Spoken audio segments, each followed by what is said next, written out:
En este episodio conversaremos con Ibrahim Gabriel sobre estados no ordinarios de conciencia y experiencias a partir de sustancias psicoactivas. Ibrahim es psiconauta, investigador multidisciplinario y miembro del colectivo Mindsurf. Mi nombre es Ibrahim Gabriel, soy, entre otras cosas, investigador de todos estos temas relacionados con estados no ordinarios de conciencia, ¿no? Pero también investigo temáticas relacionadas con la magia, el ocultismo, el misticismo.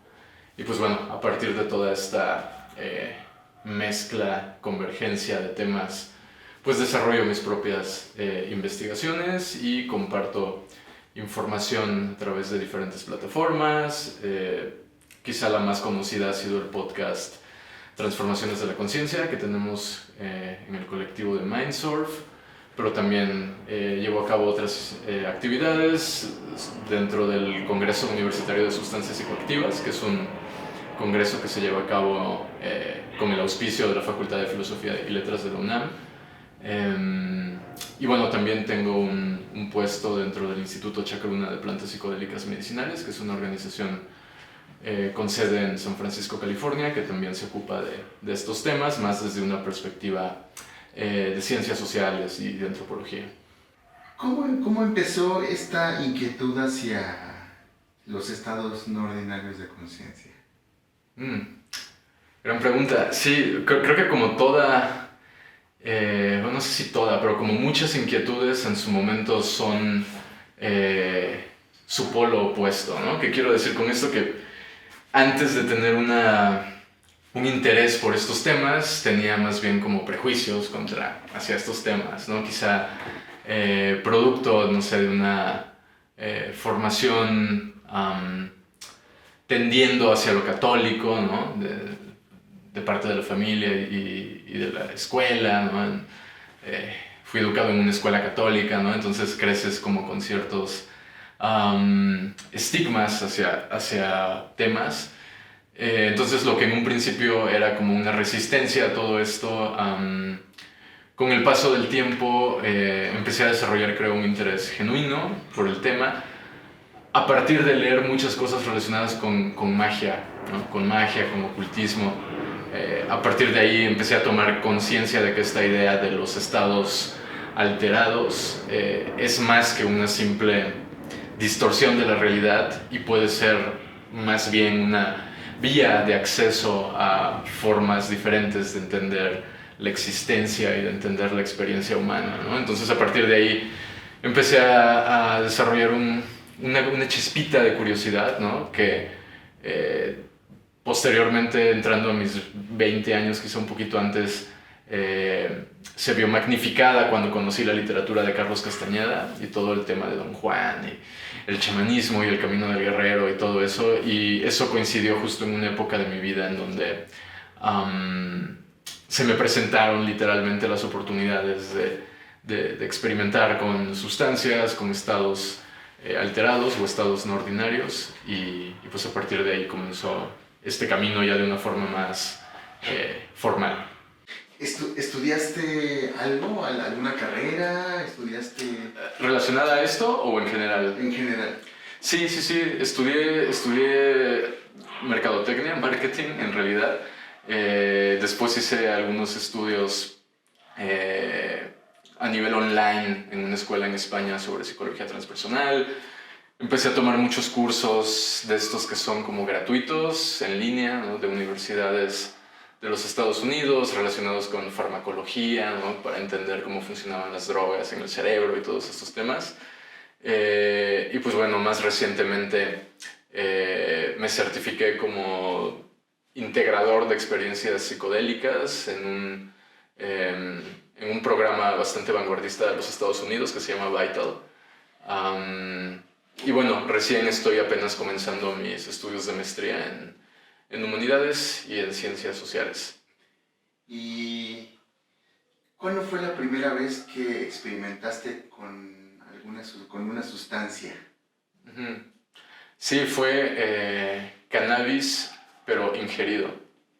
Entonces, a diferencia de fumar cannabis, el cannabis ingerido es 4 o 5 veces más fuerte y fue una experiencia totalmente recreativa, no había mayor pretensión espiritual detrás, fue algo totalmente recreativo. Pero obviamente cualquier persona que ha probado cannabis sabe que uno de los efectos son las risas interminables, ¿no? Que a veces hasta podría parecer que son sin sentido, ¿no? Entonces, a partir de experimentar uno de esos estados de reír, ¿no? De carcajadas absolutas, pues uno de los efectos o una de las cosas que noté más a primera instancia fue un cambio en mi personalidad, ¿no? Como por ejemplo, yo no soy una persona, o en ese momento no era una persona que riera mucho, que estuviera teniendo ataques de carcajadas, pero después de experimentar ese estado me entró la duda de, bueno, entonces, ¿quién soy en realidad? Porque este estado, esto que algunos dirían una droga, de pronto me está mostrando que mi personalidad puede ser tan radicalmente distinta de lo que yo mismo creo que soy yo. Entonces, ¿qué es la personalidad? ¿Qué es la persona? ¿No? ¿Qué es la psique? ¿No? Y a partir de todo esto también empecé a interesarme mucho en la psicología y particularmente en el psicoanálisis. ¿Esa fue la manera en la que te abriste para experimentar con este tipo de sustancias? Sí. Después de esa experiencia con cannabis,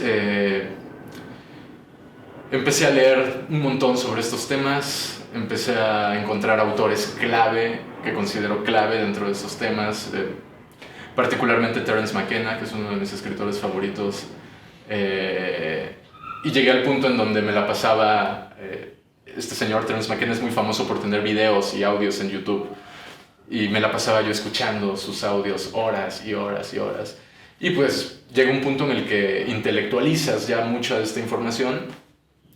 Y en cierto sentido creo que tengo una relativamente buena memoria, ¿no? Entonces eso me sirvió mucho como para empezar a enciclopedizar parte del conocimiento, ¿no? Eso fue obviamente una parte totalmente hemisferio izquierdo, ¿no? Totalmente lógico, racional. Pero como te decía, en esa misma época se me presenta por casualidad la posibilidad ya de empezar a experimentar con LSD, con DMT, que te estoy hablando de hace más de 10 años. El DMT estaba apenas empezando a ser conocido a nivel nacional, al menos. Entonces sí, sin duda esa experiencia de cannabis sirvió como para allanar el camino y después buscar experiencias más profundas, más enriquecedoras, pero también más retadoras. Digamos, a Ibrahim, antes de las sustancias psicodélicas, a Ibrahim después de las sustancias psicodélicas, ¿en qué cambió? Esto lo he platicado, ¿no? Así con mis amigos, con mi pareja, ¿no? Y siempre o muy frecuentemente hago este comentario de que hay cosas de mi vida antes de las sustancias que yo no puedo recordar. O sea, por ejemplo, si yo trato de irme muy atrás a mi primera infancia, ¿no? O incluso a la adolescencia, si tú me preguntaras sobre mi rutina, ¿cuál era tu rutina a tus 14 años o a tus 12 años o lo que fuera? Hay muchas cosas que no las puedo recordar, casi como si a partir de empezar a experimentar fuertemente en estos estados hubieran ciertos elementos de mi pasado que quedaron totalmente borrados, no solamente como confusos, no, borrados, ¿no? Entonces han sido muchos elementos. Mi personalidad cambió mucho, mi manera de aproximarme al estudio, al trabajo cambió mucho. No sé, pasé de ser una persona un poco aprensiva y ansiosa con el control y con estudiar para el examen, para que todo salga con 10 absoluto y sin falla, impoluto y tal, a ser una persona mucho más relajada, ¿no? Lo cual no es ni mejor ni peor, ¿no? Solamente es un approach diferente a la experiencia humana en general. Entonces, claro, han habido aspectos de mi comportamiento, como eso que te digo, han habido aspectos de mi personalidad, ¿no? Quizá una mayor flexibilización de los bordes de mi persona. Digamos, ¿cuál ha sido de los viajes más fuertes que nos pudieses compartir tu experiencia? O más transformadores, que sería la palabra. Ok,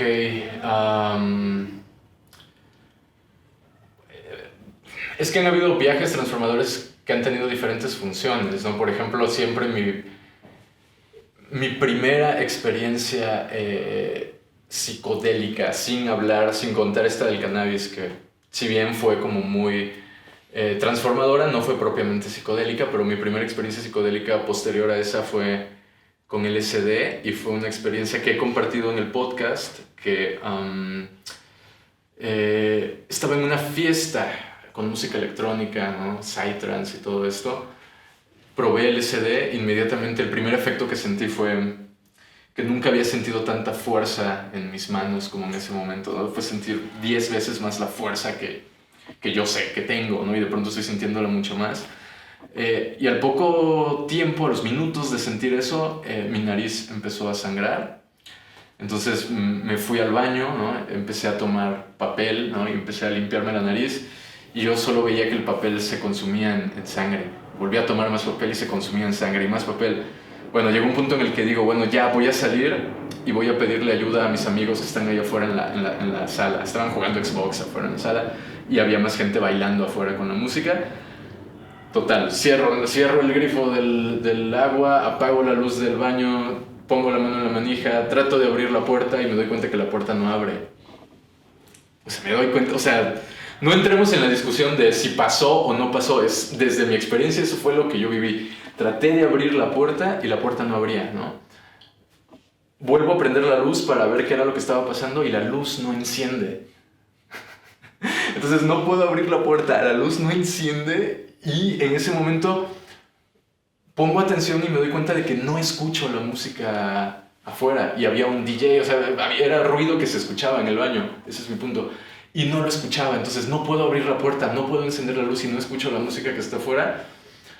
Lo primero que me vino a la mente fue un poco la película esta de Sexto Sentido, ¿no? O sea, yo ya estoy muerto, no me di cuenta, y solamente soy como que mi espíritu dándose cuenta de que ya peló, ¿sabes? Entonces fue la primera vez en mi vida que sentí ese pavor de, güey, creo que estoy muerto, ¿no? Creo que estoy muerto, ¿y ahora qué hago? Ya sabes, la mente se va, ¿no? De, ¿qué le van a decir a mis papás, ¿no? Si lo encontraron tirado en un baño en una fiesta underground, ¿no? Es como la peor escena en la que te imaginas morir, ¿no? En ese momento recuerdo que me choqueó tanto esta idea de estar muerto que me dejé caer ahí en el piso del baño, así todo súper sucio, y me quedé como abrazando la taza del baño, ¿no?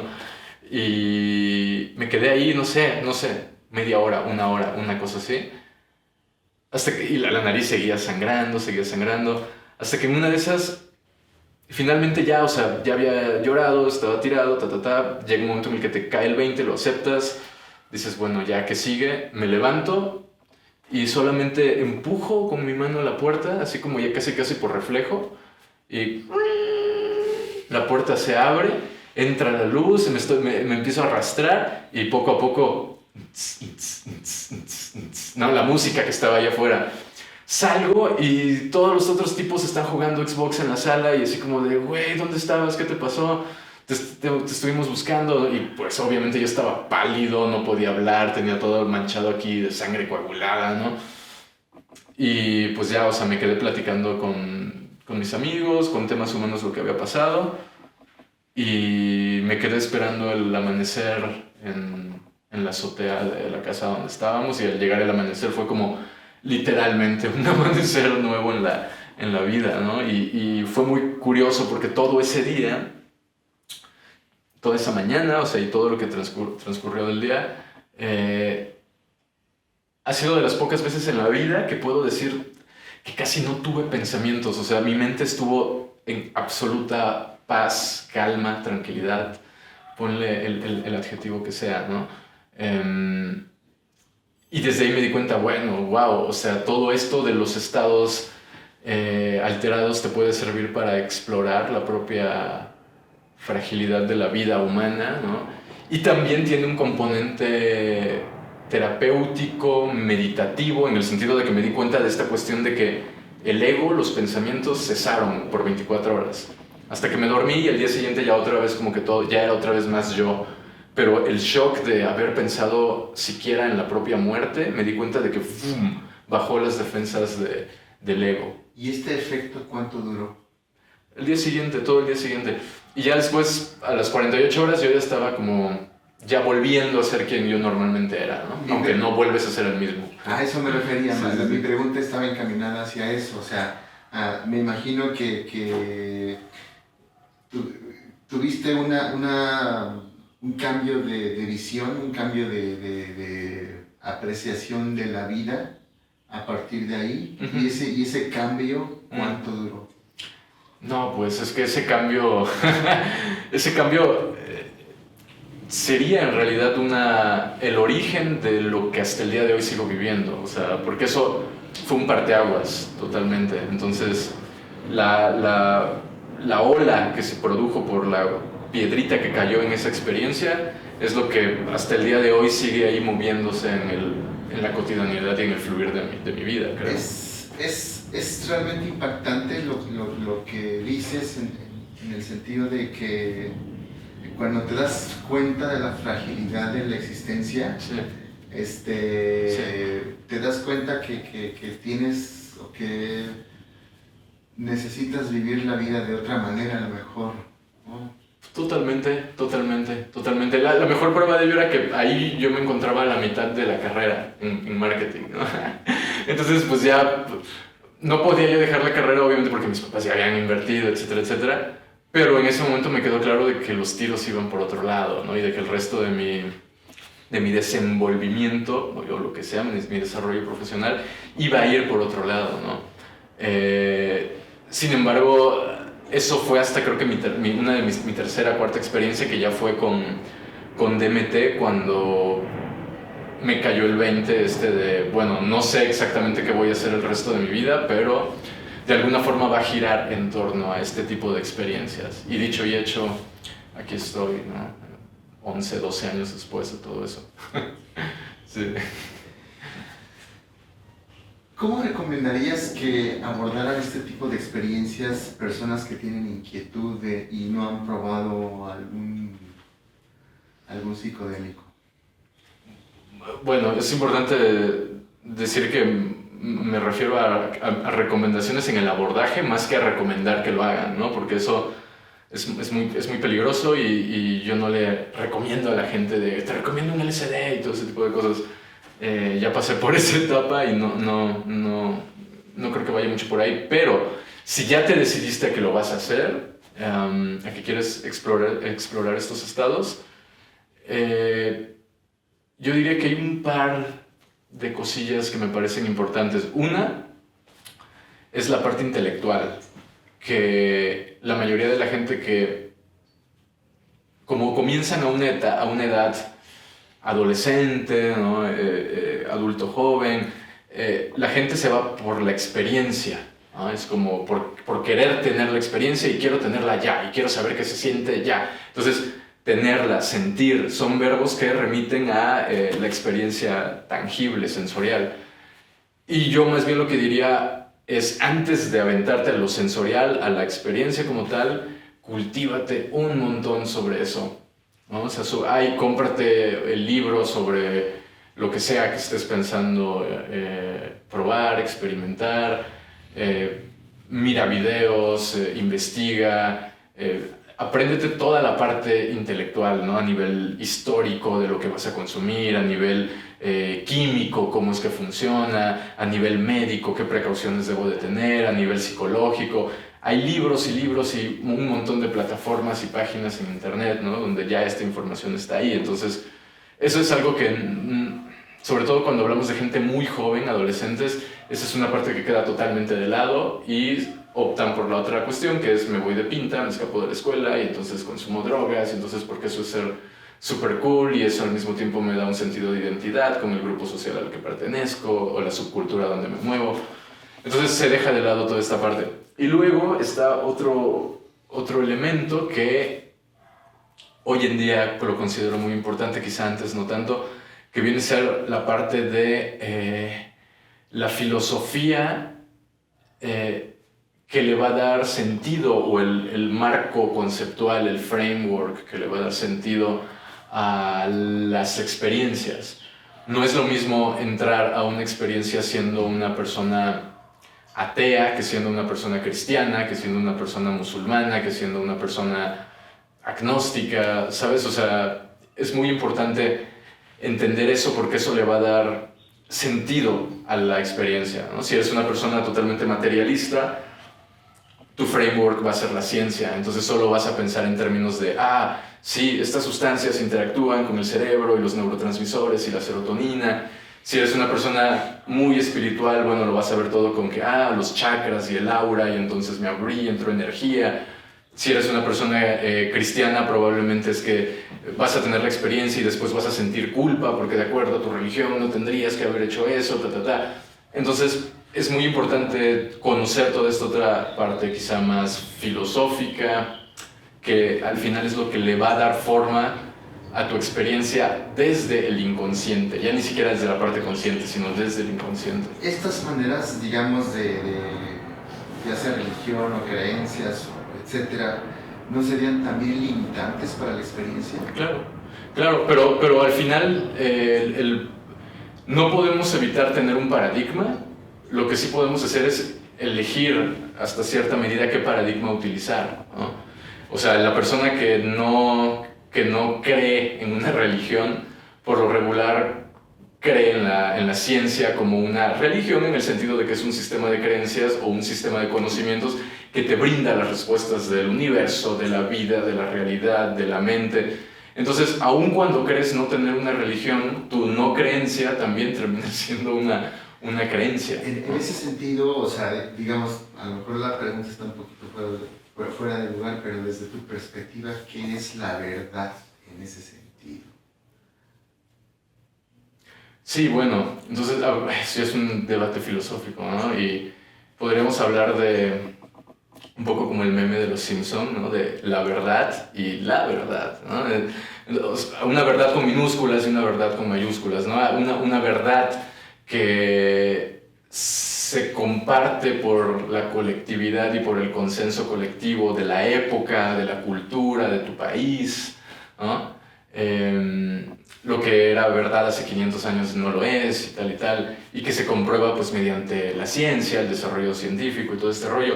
Pero hay otro nivel de verdad que es individual, ¿no? Y aquí el gran debate filosófico y lo que puede llevar a malos entendidos cada vez que se habla de este tema o cada vez que se discute es cuál es precisamente el balance o la interacción o la interacción que hay, el fundido que se produce entre estos dos niveles de verdad, ¿no? Porque entonces yo puedo llegar y decir, de acuerdo a mi verdad, eres un idiota y entonces yo puedo hacerte lo que quiera porque yo hablo mi verdad y yo digo la verdad y todo. Mi pregunta va en sentido a que, digamos, estas experiencias pueden ser muy reveladoras. Uh-huh. Y de repente a lo mejor puedes tener una especie de síndrome del Mesías, ¿no? Claro. En donde crees que lo que estás viendo, como lo viste, como lo experimentaste, como lo sentiste, entonces es una... Es exactamente eso. O sea, por eso es que mencioné hace rato esta otra parte de cuál es el marco filosófico que le va a dar sentido a tu experiencia. Porque ese tipo de cosas que pasan de un delirio mesiánico, un estado psicótico, un cuadro esquizoide, o sea, todas esas cosas por supuesto que pueden pasar, pero pasan cuando no se cuidan ciertas variables, el entorno donde consumiste la sustancia, cuál era tu estado psicológico, con quiénes lo hiciste, ¿no? ¿Qué fue lo que te metiste? ¿Era de verdad lo que te dijeron que era o te metiste otra cosa? ¿Cuánto te metiste?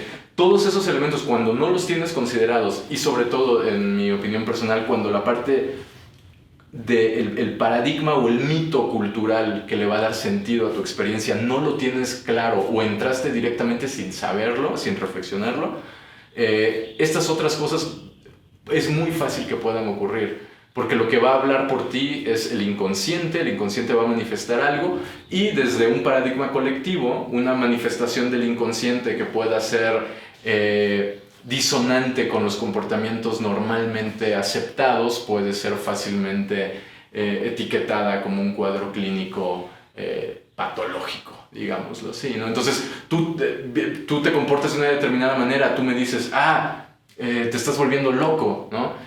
y yo no tengo un paradigma que me permita interpretar ese estado de locura, pues yo termino comprándome la verdad que el psiquiatra quiere venderme, de que estoy esquizofrénico, psicótico, o lo que sea, ¿no? Entonces todas estas cuestiones ocurren precisamente por no tener claro desde dónde se va a interpretar, cuál es la hermenéutica, digámoslo así, de la experiencia que se va a vivir, que eso es súper común. Entonces yo creo también, ahora con todo esto que estoy hablando, yo mismo estoy como llegando a la conclusión de que probablemente mientras más avanzado de edad entres a estos estados, es más seguro.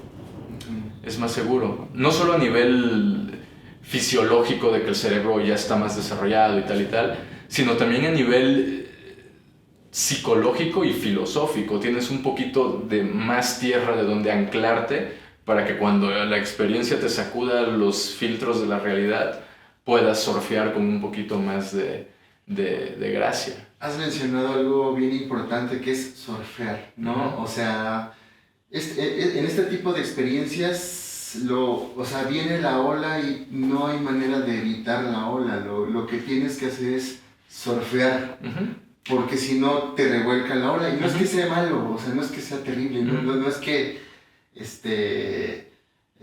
como dicen de los malos viajes. El mal viaje sí tienes un mal momento, un momento duro, sin embargo es algo que posiblemente necesitabas.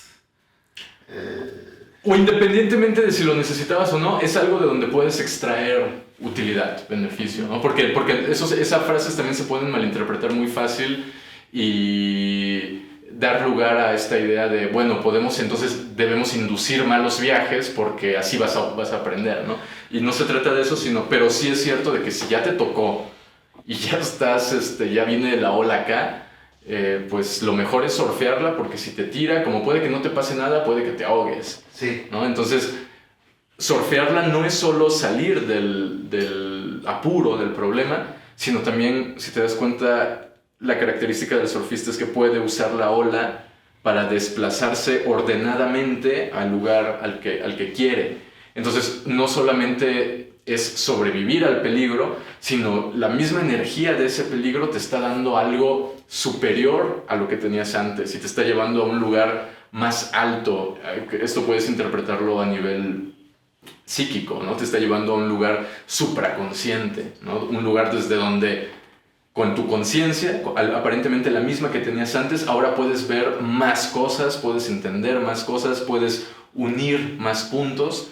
Pero, ojo, que tiene que haber una parte de regreso a lo social una vez que bajas de ese estado. Y si esa parte de regreso a lo social no se está produciendo de una manera correcta, es decir, ¿qué quiero decir con esto? Que te vuelvas una persona aislada, que cortes tus relaciones, que cada vez se te vea menos, que empieces a desarrollar paranoia, que empieces a desarrollar delirios de persecución. Entonces quiere decir que ese proceso no se está dando bien. Y cuando ocurren ese tipo de cosas es cuando ves a las personas diciendo, bueno, no, que estas cosas, los psicodélicos no tienen que ser legales porque cuánta gente no se queda en el viaje, etcétera, etcétera. Que bueno, son finalmente personas que no pueden hacer este proceso de aterrizaje bien, pero eso está ligado a que en esas modalidades de consumo no hay un acceso completo a la información necesaria. Entonces son personas que no pudieron llevar a cabo un proceso de integración correcto porque no existe un acceso a la información que te permita discernir qué es un viaje correcto o cuál es una modalidad no problemática de consumo de sustancias, sean psicodélicos o sean... porque esto aplica hasta para las drogas duras. ¿Qué es integración? Bueno, ese es un gran concepto, ¿no? Porque... la integración es el proceso mediante el cual, en pocas palabras, se le da sentido y se le genera un significado propio a una experiencia que a priori era incomprensible.